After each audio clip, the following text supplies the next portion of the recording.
ces images, ça veut dire qu'on a survécu.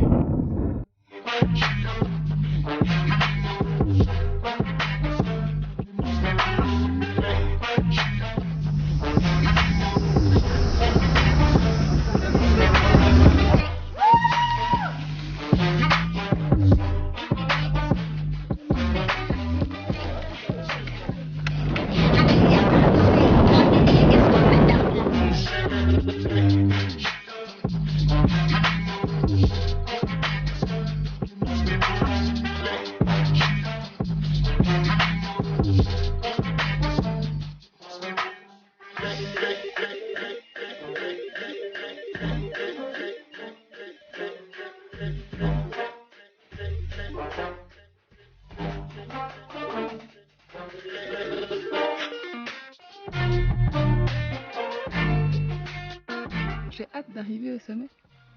Il n'est plus très loin. Là.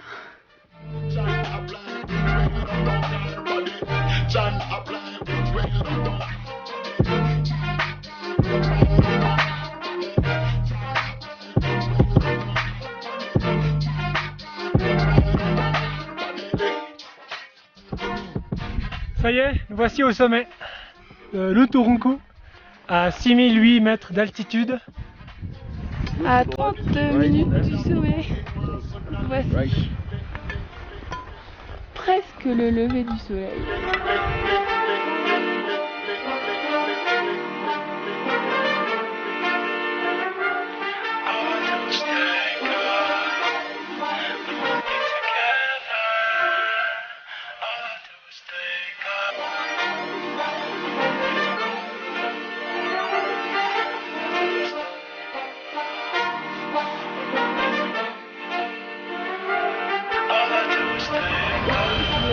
Apparemment Barbara n'est pas très rassuré par le mode de transport que nous avons choisi, qui est le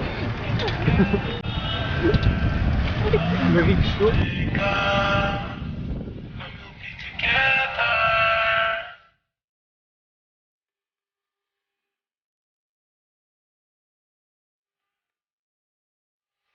Un petit mot pour nos spectateurs.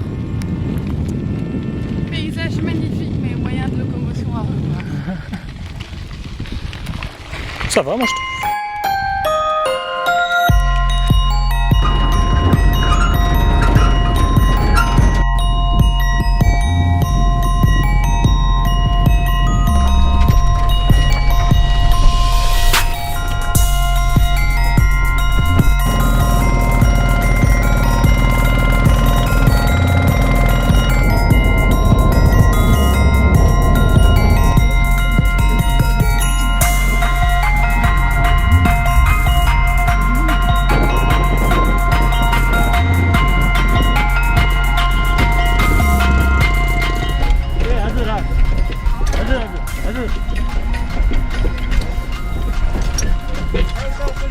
त्यो अहिले Kartik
direct de Bromo. Donc, petite éruption de rien du tout. Hein.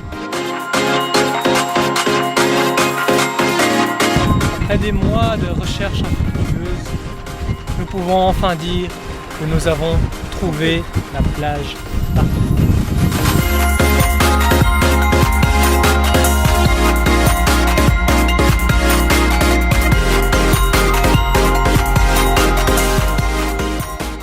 Un temple très joli au lever du soleil, très mystérieux. Nous voici au terme de Polques, en Bolivie, dans le sud du pays.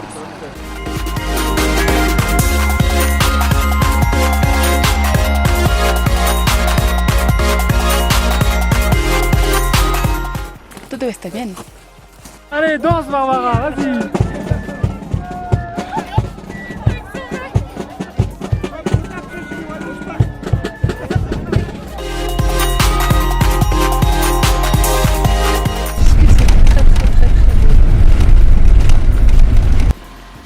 Moi.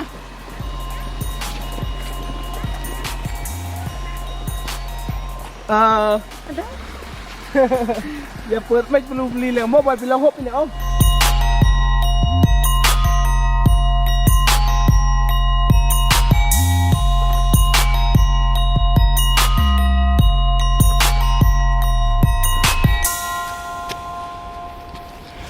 Magnifique.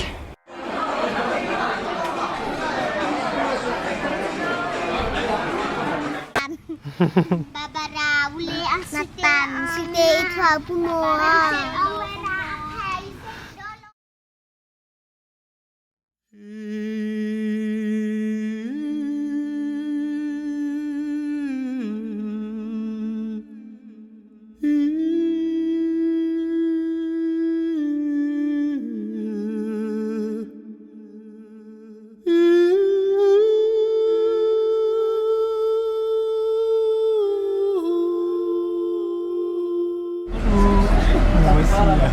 J'ai un idée.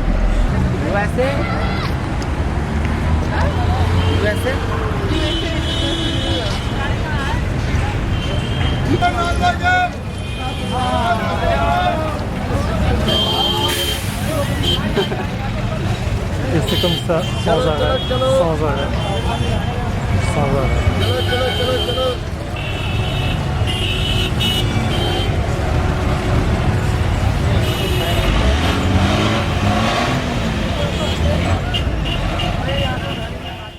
Pour arriver à notre premier hôtel, nous avons dû passer par une rue qui, à elle seule, résume de nombreuses rues traversées jusqu'à maintenant. Rues faites de terre où la pauvreté, la saleté nous marquent en premier lieu. Ensuite, nous notons l'activité intense et la densité de population. Ce fut notre premier choc culturel. Ce ne fut pas le seul. Des lits grouillent de monde, la chaleur est accablante et la moiteur, la poussière et la pollution deviennent vite insupportables. Tout comme les accostements qui tournent au harcèlement.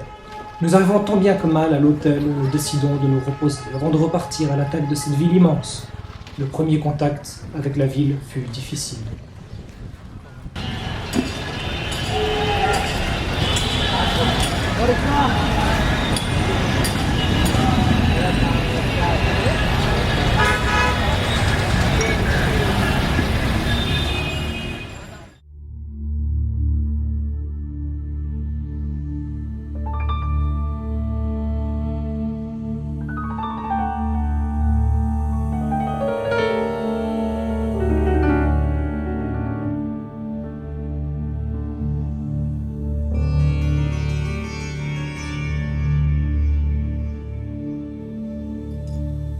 On manque inévitablement de qualificatifs pour décrire pareil monument. J'utiliserai simplement celui d'éblouissant. Imaginez-vous la clarté du soleil levant venir percuter cette immensité de marbre blanc et lisse, finement sculpté de 1000 détails. Une splendeur éclatante qui témoigne d'une gloire passée, qui contraste avec le chaos apparent et le délabrement avéré de certains lieux, mais qui vous laisse bouche bée alors qu'un frisson d'admiration descend le long du dos.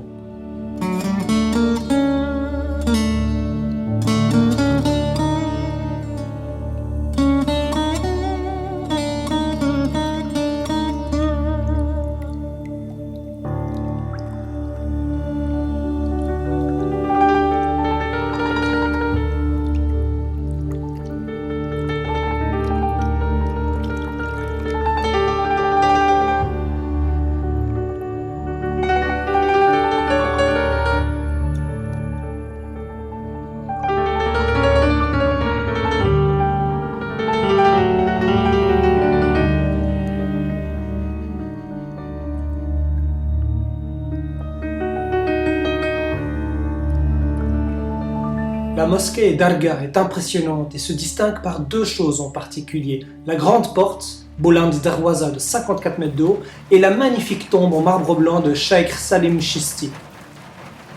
Malheureusement, des trompes d'eau sont venues jouer les troubles fêtes et nous ont obligés à rester dans les galeries ou à courir aux endroits découverts. Lors d'une accalmie, nous sommes donc vite retournés à l'hôtel pour prendre nos pèlerines pour pouvoir affronter la pluie lors de la visite des palais abandonnés. Dire que cette ville fut abandonnée à cause du manque d'eau dans la région. Ironique, non ?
Le City Palace, dont une partie est encore habitée par le Maharaja Bhawan Singh, est une merveille.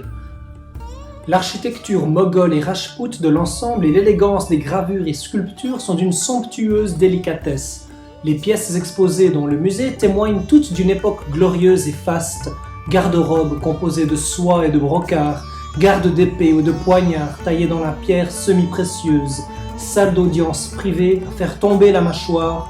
Dommage que les photos étaient interdites.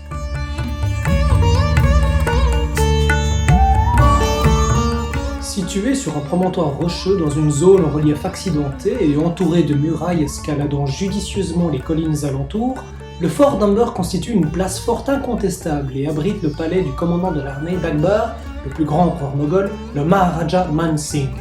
Le palais est constitué de 4 grandes cours bordées de pièces et galeries formant un véritable labyrinthe. La première cour est immense et servait notamment aux armées pour montrer au peuple les trésors de guerre.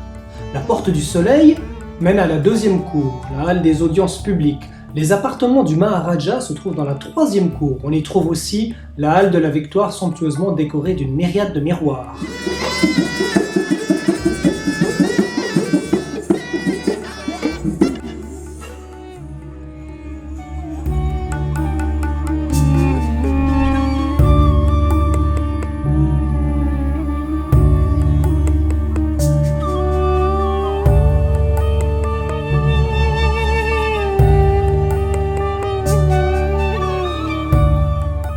Pour les hindous, Pushkar est une ville sacrée. Brahma, lors de la création de l'univers, il laissa tomber une fleur de lotus et de l'eau apparut à cet endroit. Donc, Pushkar est aussi un lieu de pèlerinage pour les hindous et le seul endroit en Inde où ils peuvent adorer Brahma. Pour d'autres, Pushkar est un repère pour hippies nostalgiques ou pour les babacools en devenir. C'est une cité carte postale où se mêlent touristes, pèlerins, gitans et sadhus. C'est aussi une atmosphère mystique pour certains, un Disneyland de la spiritualité pour d'autres.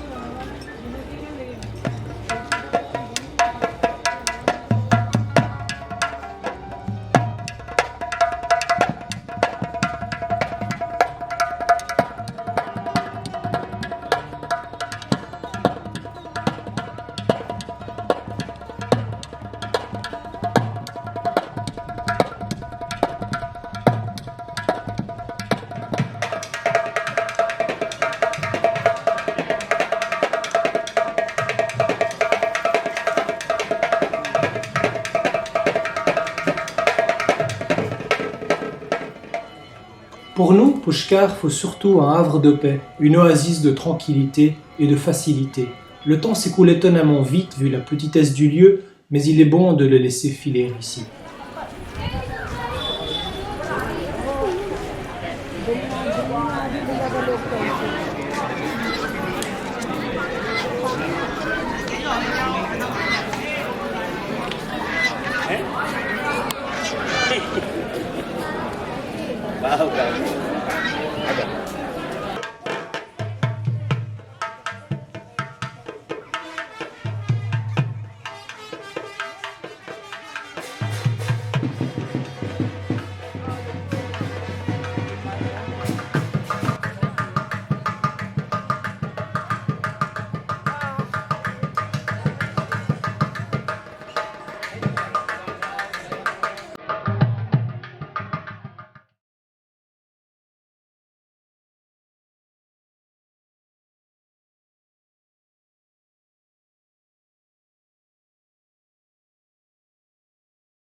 Udaipur, c'est le Lugano indien, toute proportion gardée évidemment.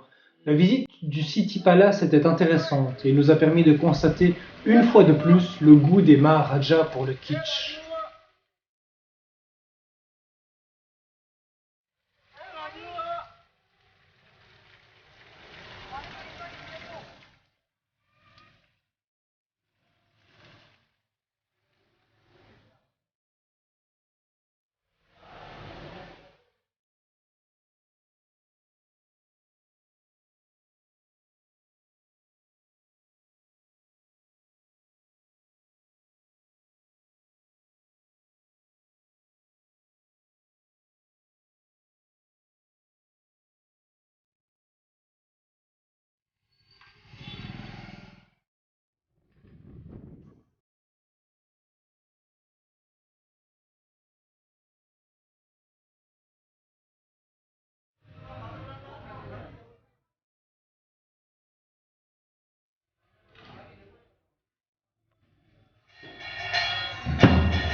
Nous sentons déjà le prélude au désert, air chaud et sec, chape assommante de plomb qui écrase toute velléité, toute motivation.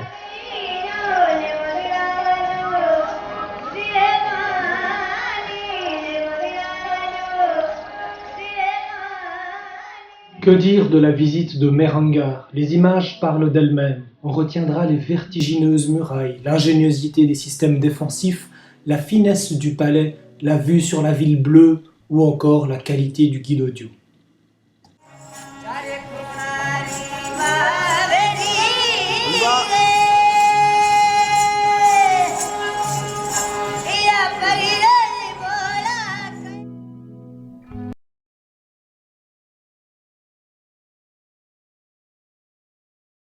Durant le bazar, nous en apprenons plus sur les épices les plus utilisées, curcuma, girofle, cannelle, piment, cardamome, cumin, noix de muscade, gingembre, et la liste est encore longue. Nous découvrons une sorte de quartz qu'ils concassent et utilisent comme sel, une pierre ressemblant à de l'argile utilisée comme shampoing, du savon naturel. À cela s'ajoutent les vendeurs de légumes, de briques, de brocs, de saris et de châles, les mères de famille qui négocient, les mobilettes qui tentent en vain de se frayer un passage dans la foule bigarrée, les sempiternels curieux et leur « Where are you from ?» ou simplement « Which country ?»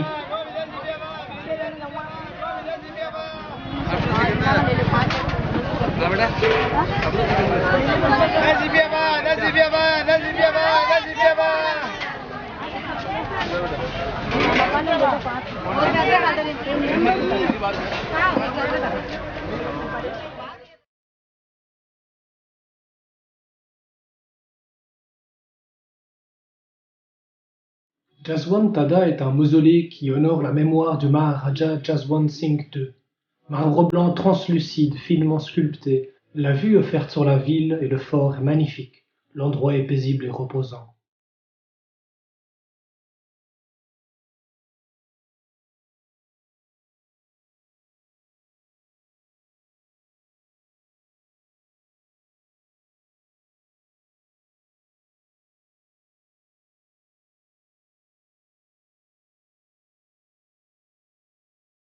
Quatre jours aux portes du désert de Thar, 4 jours dans une chaleur sèche, sous un soleil de plomb. Jaisalmer, cité dorée de ruelles étriquées, point de départ pour des escapades au calme et pour la quête de grands espaces. Nous rencontrons Rahman, guide et chamelier, homme du désert au cuir tanné, aussi increvable que ses chameaux. Expérience inoubliable, malgré les fesses littéralement bleuies et les courbatures.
À l'évidence, nous avons aimé le désert, car nous avons rempilé pour une deuxième soirée. Sauf que cette fois-ci, nous nous y sommes rendus en jeep et que 2 musiciens et une danseuse nous ont accompagnés. La musique folklorique, la danse et les bières donnent au tableau une atmosphère joyeuse et ludique.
Une petite visite du centre nous révèle les rues bondées, rejointes par des chemins de traverse, au détour desquels nous apercevons notamment un temple bouddhiste, une statuette qui date du 9e siècle, une place où les enfants jouent au cerf-volant, des mamans qui font sécher divers aliments et des anciens qui discutent entre eux en observant nonchalamment l'activité, ou encore des mobylettes qui foncent à grand renfort de klaxons.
Lors de ce premier jour de randonnée autour du massif des Annapurna, le sentier grimpe doucement dans un décor agréable où de nombreuses sculptures en terrasse, principalement du riz, descendent en pente douce vers la rivière. Nous apercevons deux monts enneigés, le Himalchuli et le Ngadichuli.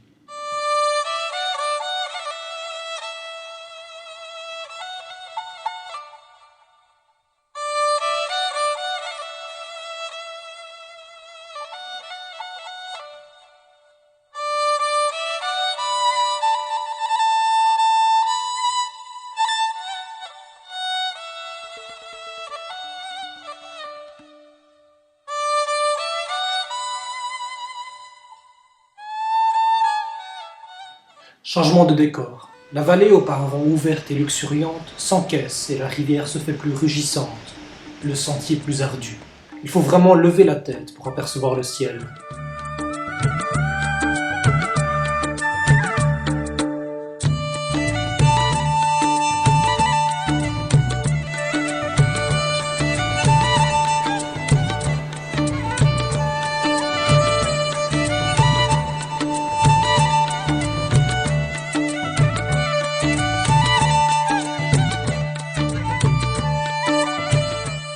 Un joli dénivelé nous attend entre Danyaku et Tanchok. Certaines parties du sentier sont directement taillées dans la falaise.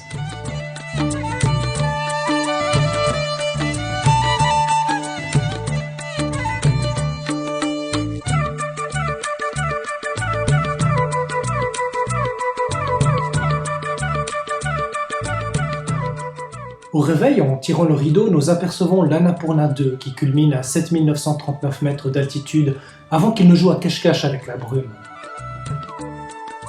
Le chemin est large et facile, mais les articulations commencent à grincer. Toutefois, les diverses vues sur l'Annapurna 2 nous les font momentanément oublier.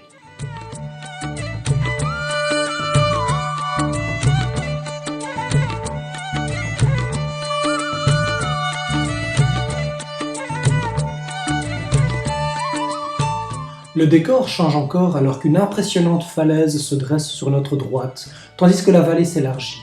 La luminosité et la qualité de l'air changent, tandis que nous passons les 3000 mètres d'altitude en direction d'Oberpisang. La vue offerte sur l'Annapurna 2 est splendide et le monastère bouddhiste qui domine le village magnifique. Thank you.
What does she say?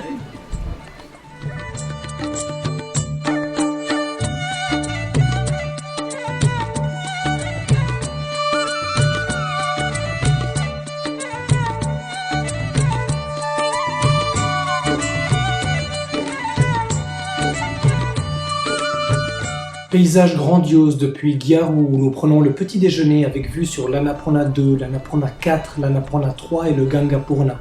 La montée fut intense mais nos efforts sont franchement récompensés.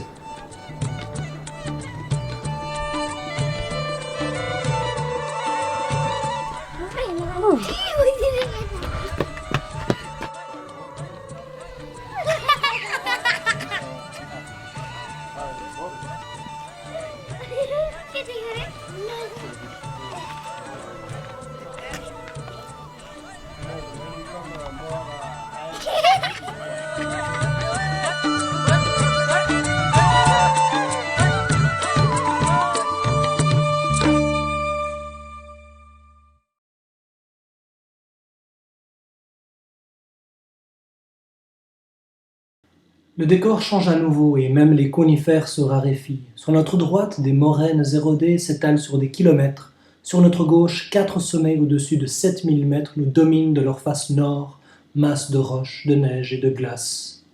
La vallée, désormais large, prend un aspect lunaire, tandis que nous nous approchons de Manang.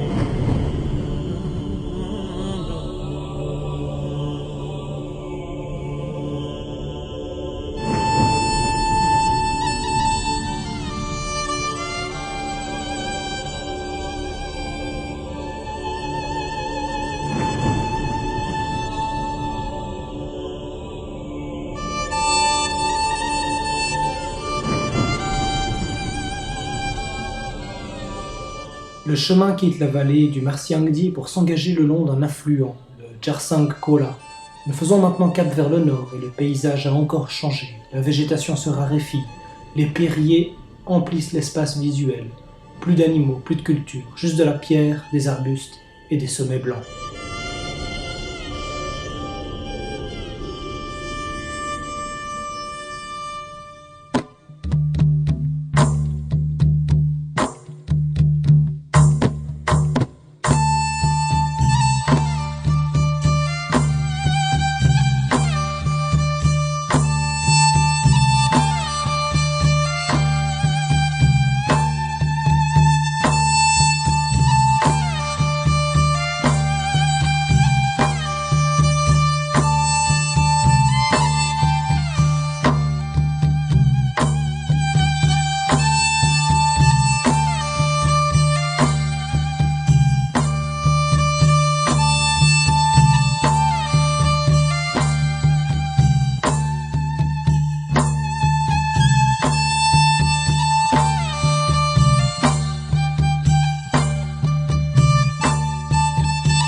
La nuit fut agitée à cause de maux de tête dus à l'altitude, mais lorsque nous sortons de notre chambre, une surprise nous attend. La nuit a déposé un manteau blanc.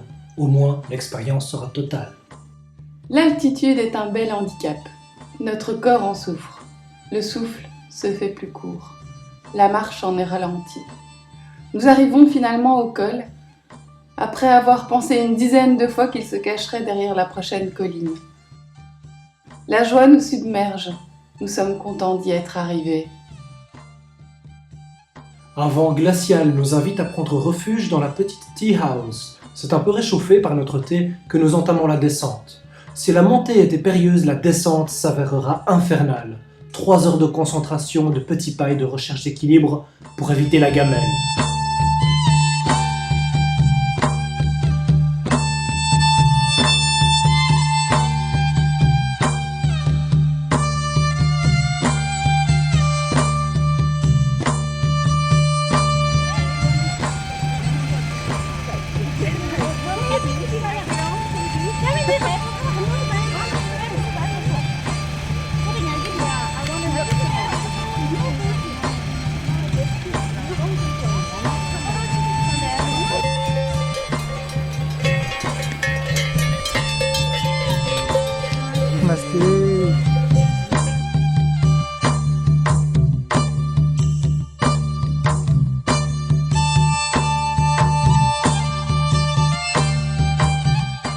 Le paysage qui s'offre à nous est grandiose. Les cimes enneigées coiffent des pentes de roches aux couleurs nuancées. À Kakbeni, nous atteignons la vallée sacrée de la Kaligandaki. Et c'est un sacré vent qui nous fouette alors que nous arpentons la piste parcourant la plaine alluviale.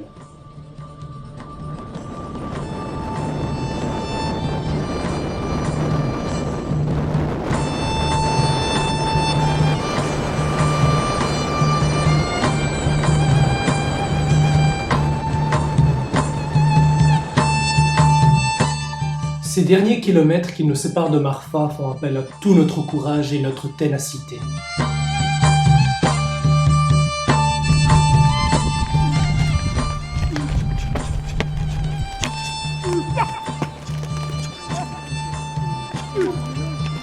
Au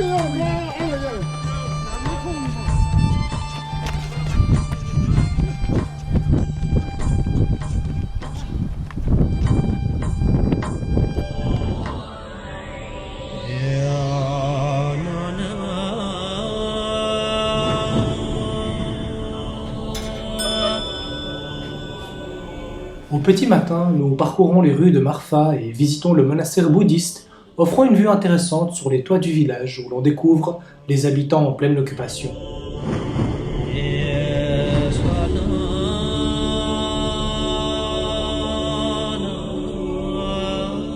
Les 2 derniers jours de marche ont laissé des traces, alors nous trichons en montant dans le bus pour Gaza. 2h30 et quelques sueurs froides plus tard, nous y arrivons sains et saufs avant de reprendre notre marche vers Tatopani.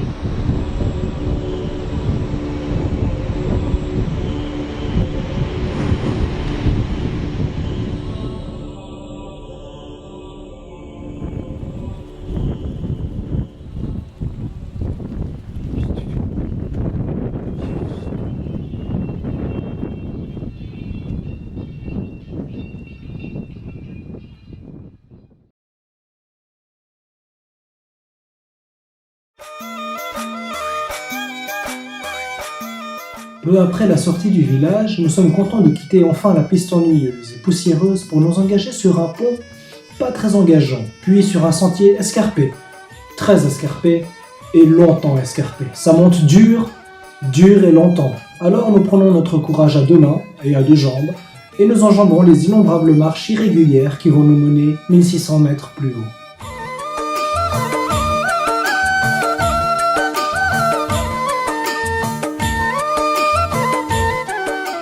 À Punil, nous attendons, comme des centaines d'autres touristes, que le soleil vienne éclairer les sommets du massif des Annapurna.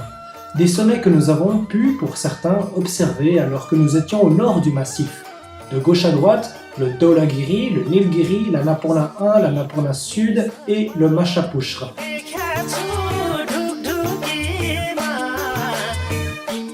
Il est maintenant temps de descendre. Plus de 2000 mètres de dénivelé depuis le sommet de Punil, je vous laisse imaginer l'ombre de marche.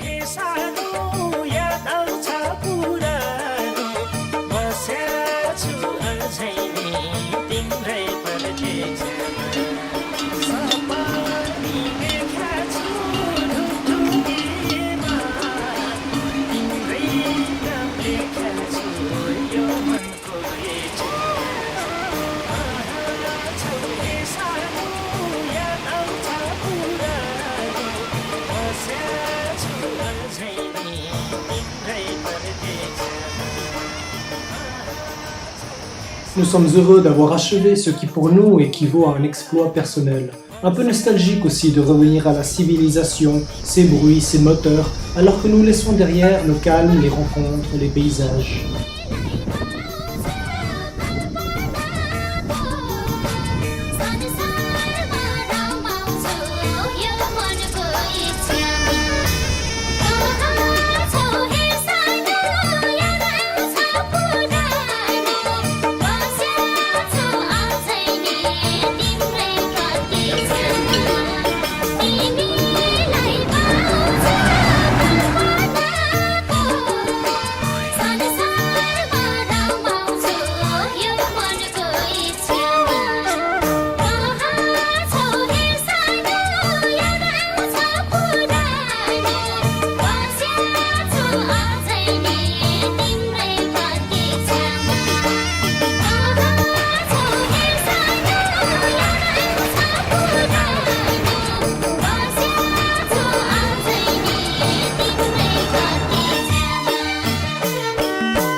मैले बनाएको त मैले राखेको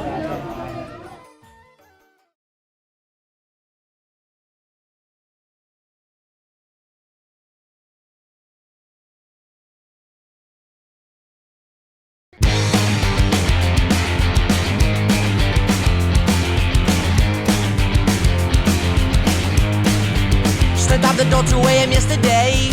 Me and my friend keeping the night aflame. Pendant 3 jours, nous naviguons sur la rivière Kaligandaki, celle que nous avons quittée quelques jours plus tôt vers Tatopani. Rivière furieuse que des rochers affleurants tentent envers de stopper. Ce combat incessant fait naître un rugissement sourd.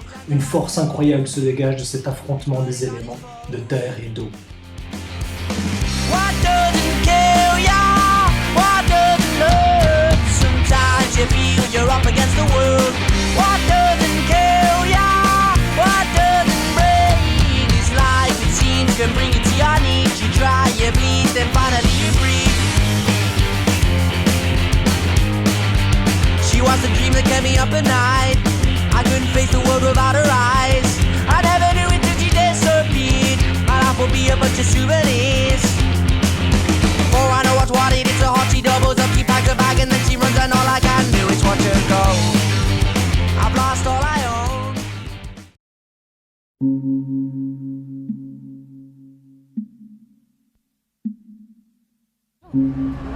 Bonjour tout le monde, nous voilà le 2 novembre, nous sommes à Katmandou et nous avons voyagé maintenant depuis 1 mois et demi, bientôt 2 mois.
Bhaktapur est une ville hors du temps. Qualifiée de médiévale pour son style architectural, la ville l'est également par le style de vie de ses habitants. Pourtant, située seulement à quelques encablures de la vie trépidante de Katmandou, le temps ici s'écoule au ralenti.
Mani Padme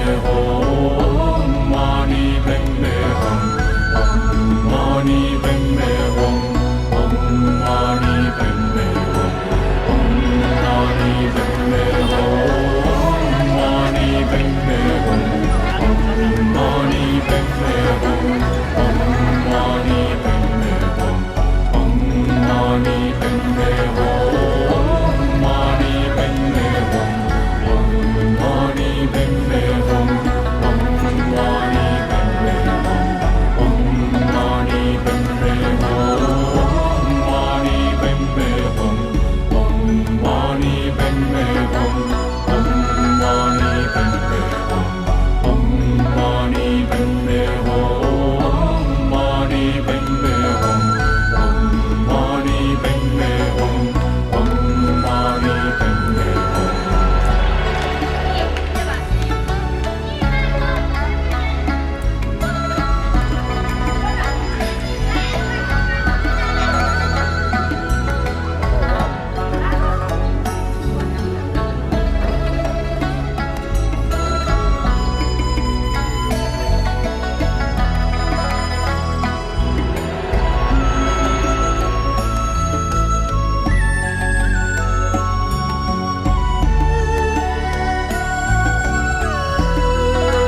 Durant les 7 jours qu'a duré notre séjour sur le plateau tibétain, nous avons été enchantés, émerveillés, fascinés.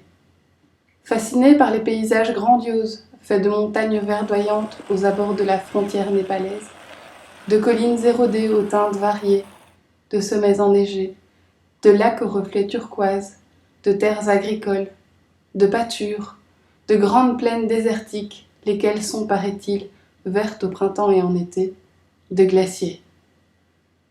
Fasciné par ce peuple tibétain curieux, souriant, heureux d'entendre un étranger prononcer un timide tachitelek, vêtu tantôt d'habits traditionnels dont la variété est impressionnante, tantôt d'habits modernes tels que nous les connaissons en Europe.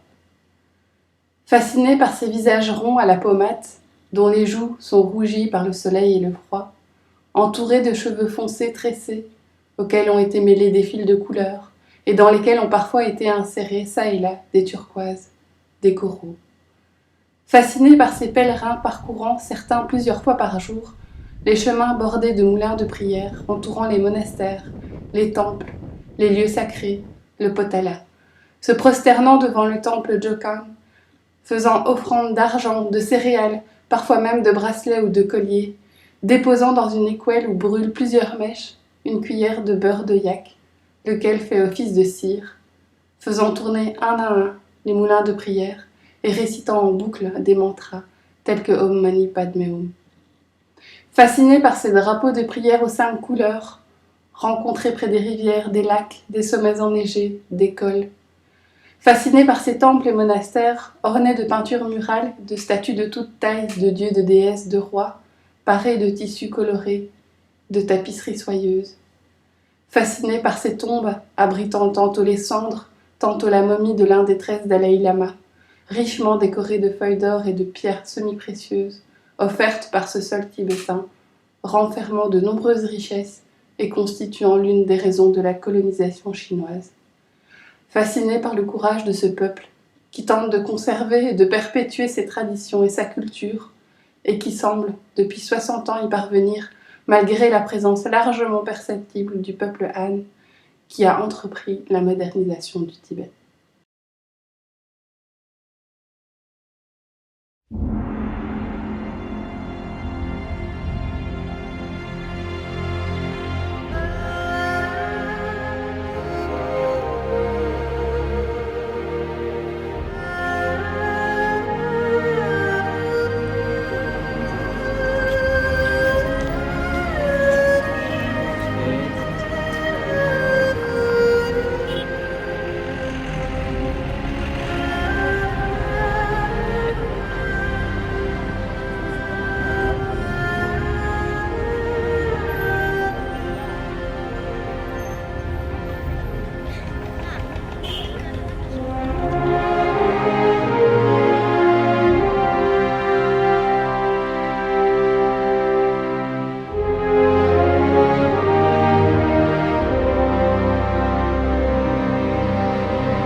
And to the left is the founder of this monastery, right?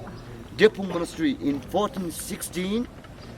And to the right is Ketupche, the founder of Sera Monastery in 1490, just 3 years later. So this monastery was founded in 1416.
Potala is actually a booth of Chenrezig, the Avalokiteshvara, where the Dalai Lama lives, right? Potala.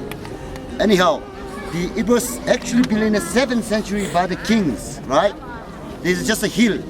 The hill is known as what we call the Rat Hill. And then the king, he founded a small cave in the Rat Hill. That he did the meditation over there, right? That is known as what we call the religious king's cave, right? Right. But Potala itself, it was built in 7th century by the kings and mostly extended in by the 5th Dalai Lama, Thala Palace. So it has like 1,000 rooms with 13 stories. 13 stories divided into 2 parts, like wide part of the Potala Palace, mostly used by the Dalai Lama for administration center. Rat is also used by, many of them are used by the Dalai Lama, but later they changed into what we call small temples, which were also used for religious purpose. So Rat for administration.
nous découvrons à l'intérieur des murs de la cité interdite un ensemble de cours intérieures et de palaces de diverses tailles réservés à l'empereur, à l'impératrice ou aux concubines destinés à la tenue d'audiences publiques, d'audiences privées en comité restreint ou utilisés à titre privé, logements, bureaux, dressing, salle des trésors.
Le métro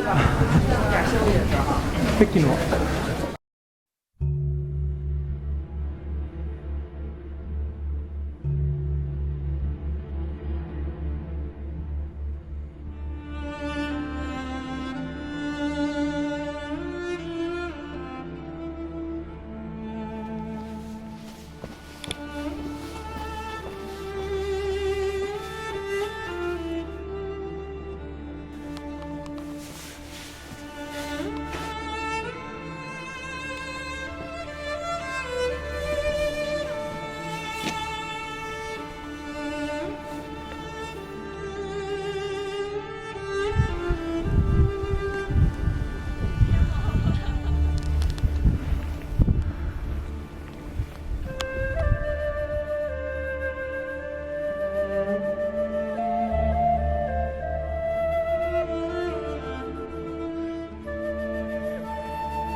Au centre de recherche et d'études sur l'élevage des pandas, nous avons l'occasion de nous laisser attendrir de longues minutes durant par ces gros nounours au pelage blanc et noir si reconnaissables, qu'on voudrait presque prendre dans ses bras comme une grosse peluche, et ces petits pandas plus agiles au pelage roux et brun.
Le grand Bouddha de Leshan est sculpté dans la falaise, faisant face au point de confluence des rivières Dadu-He et Min-He. Il mesure 71 mètres de haut. La vue est surprenante. Nous nous y attendions, sur base de nos lectures et de quelques photos aperçues, mais l'étonnement se lit sur nos visages. Le grand Bouddha est en fait gigantesque.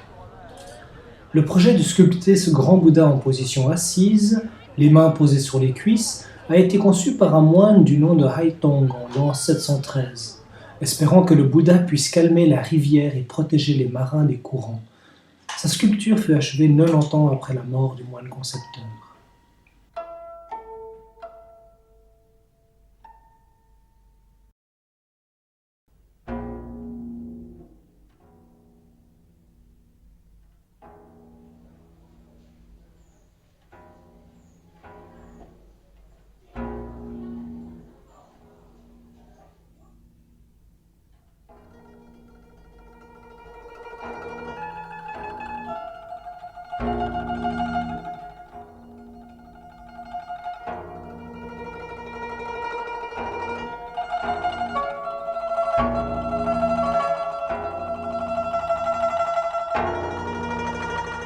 Le premier jour, nous attaquons avec entrain les nombreuses marches et après une hésitation, mettons finalement le cap sur le temple Wanyan en nous enfonçant dans une brume toujours plus épaisse et humide.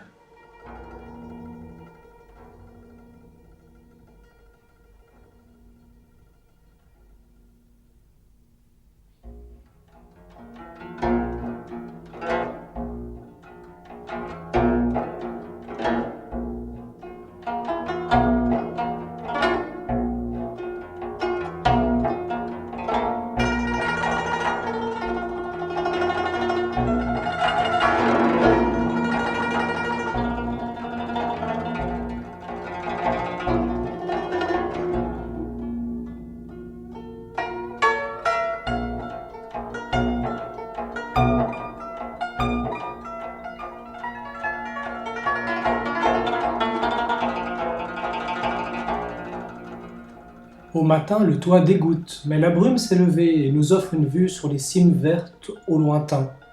Un petit vent froid s'est levé et nous apercevons de la neige sur les arbres en hauteur. Encore 1000 mètres de dénivelé nous séparent du sommet.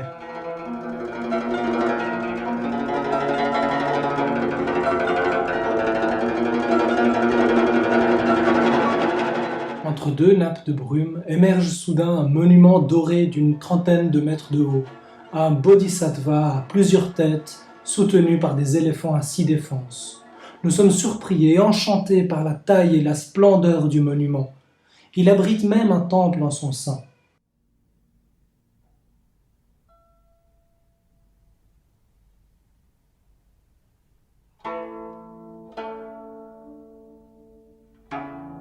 Nous nous baladons encore aux alentours du monastère de Jinding et admirons les vues sur les immenses falaises en contrebas et sur les divers monuments.